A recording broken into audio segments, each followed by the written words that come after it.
Hello guys, ito na ako. Nakabili na sa palengke. Tapos galing na ako sa Talipapa.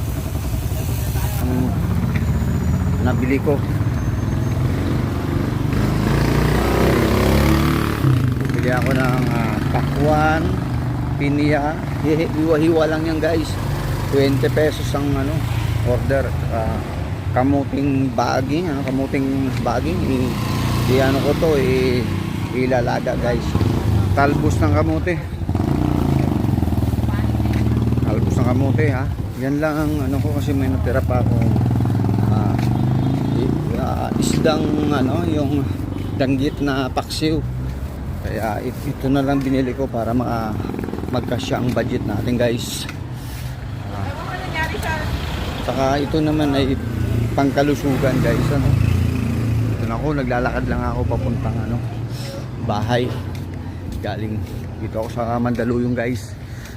Itong Bonifacio Street to guys. Bali malayo pa ang bahay ko dito. Sinadya ko talaga para makapaglakad-lakad ng malayo at saka maarawan. Bili muna ako dito ng kung mayroon silang oyster sauce para panggisa dito sa talbos ng kamote. Saka sabon bibili rin ako. Hanggang dito na lang guys ha. Maraming salamat guys. Bye bye. Bye guys.